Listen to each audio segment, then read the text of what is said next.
Embrace the power of knowledge at Sanskriti University, ranked first in most promising university in engineering and management in India. Visit www.sanskriti. लगातार ये बताने की कोशिश करेंगे कि UP की जो 80 सीटें हैं वो किस तरफ जाते हुए दिख रहे हैं, क्योंकि कुछ देर पहले तक जो रुझान देखने को मिल रहे थे वहां पर जो है इंडी गठबंधन उलटफेर करता हुआ दिख रहा था। सपा और कांग्रेस के जो कैंडिडेट हैं वो आगे चल रहे थे, लेकिन अब स्थिति क्या कुछ है वो ताजा जानकारी के लिए रुक करते हैं गौरव का। गौरव, अभी क्या स्थिति देखने को मिल रही है? 80 लोकसभा सीटें हैं उत्तर प्रदेश की, अभी ताजा हालात क्या हैं?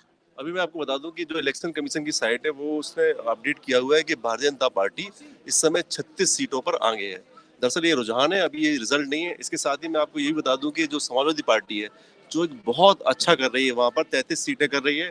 इसके साथ ही अगर कांग्रेस की बात की जाए, कांग्रेस को वहां पर नेग्लिजिबल माना जाता था उत्तर प्रदेश में, उस तरह से उसका वोट बैंक भी नहीं बचा था और ये कहा जाता था कि ये पार्टी उत्तर प्रदेश में अच्छी स्थिति में नहीं है, लेकिन इस समय वो 8 सीटें जीतती हुई दिख रही है, जो उसके लिए एक बहुत बड़ी बात है, एक राहत की बात है। मैं कहूंगा ये संजीवनी है अगर ये स्थिति आगे जाके रिजल्ट में कन्वर्ट होती है।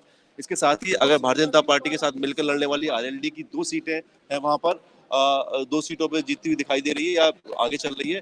अब मैं इसमें आपको एक बात बताना चाहता हूँ कि भारतीय जनता पार्टी का जो या फिर सरकार बनाने के लिए केंद्र में आपको उत्तर प्रदेश की जरूरत होती है, और भारतीय जनता पार्टी 2014 के चुनाव हो या 2019 के चुनाव हो, दोनों में इन्होंने बहुत शानदार प्रदर्शन किया था। अगर 2014 की बात करूं तो यहाँ पर 73 सीटें बीजेपी ने अपने दम पर जीती थी, और वहीं पर अगर 2019 की बात करूं तो यहाँ पर भारतीय जनता पार्टी ने 62 सीटें जीती थी, जबकि 2 सीटें अपना दल ने जीती थी, यानी 64 सीटें उनके खाते में थी। लेकिन अगर यहाँ पर स्थिति अभी ये है कि आधी के करीब सीटें हो रही हैं, 36 सीटें करीब बीजेपी इस समय आगे चल रही है।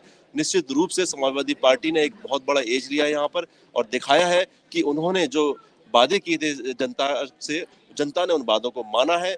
जो कमियां उन्होंने बताई थी सत्तारूढ़ दल की यानी भारतीय जनता पार्टी की, उन कमियों पर वोट हुआ है, और इसी कारण से आज स्थिति ये बनी है कि उत्तर प्रदेश में भारतीय जनता पार्टी को एक बड़ा लॉस दिख रहा है, लेकिन और वहीं पर समाजवादी पार्टी को एक बड़ा फायदा दिख रहा है। इसके साथ ही कांग्रेस के लिए भी संजीवनी की बात है कि 8 सीटों पर आना ये बड़ी चीज है, क्योंकि कांग्रेस की अगर पिछली बार की बात करें तो सिर्फ 1 सीट थी, और पिछली ये हो गई थी कि राहुल गांधी जो उनकी परंपरागत सीट थी वो भी उनको अमेठी हारनी पड़ी थी। लेकिन और इसी कारण से इस बार ये हुआ कि अमेठी की सीट पर उन्होंने इस बार नहीं नामांकन किया और रायबरेली लड़ने चले गए। अब जो उनकी सोनिया जी लड़ती थी जो सीट पे, इस बार सोनिया गांधी नहीं लड़ रही हैं, इस कारण से रायबरेली लड़ रहे हैं। लेकिन मैं इसमें एक बात और बता दूं कि अमेठी अगर लड़ते राहुल गांधी तो फायदे में होते, क्योंकि मैं अमेठी का जो रिजल्ट देख रहा हूँ, मैं आपको बिल्कुल लेटेस्ट बताता हूँ स्थिति इसमें अमेठी में इस समय क्या है।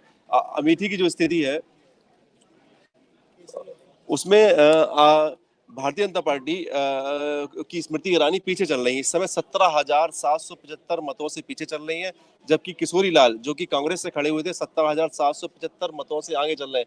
ये एक बड़ी बात है। पिछली बार स्मृति ईरानी ने बड़ी टक्कर देकर राहुल गांधी को हराया था, और इस समय स्मृति ईरानी पीछे चल रही हैं।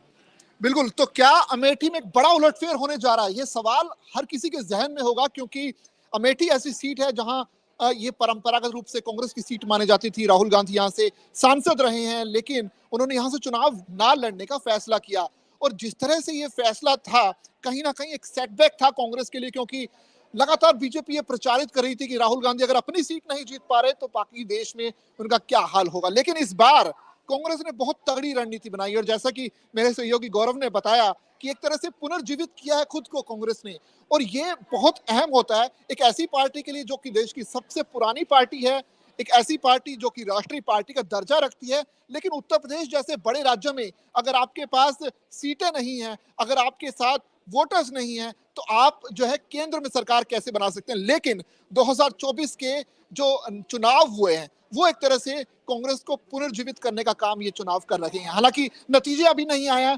रुझान ही है, लेकिन ये रुझान साफ तौर पर ये दर्शा रहे हैं कि उत्तर प्रदेश में बहुत तगड़ा उलटफेर होने जा रहा है, और ये उलटफेर एक तरह से इंडी गठबंधन के लिए भी फायदे का सौदा साबित हो सकता है।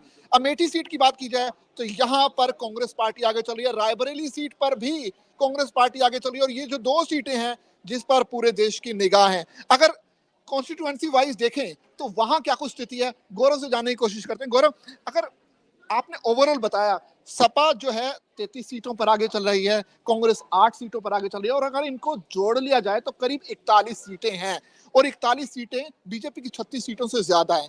पिछली बार बीजेपी को 62 सीटें अकेले दम पर मिली थी, लेकिन अगर ये नतीजों में कन्वर्ट होते हैं तो एक बहुत बड़ा नुकसान बीजेपी को होने जा रहा है।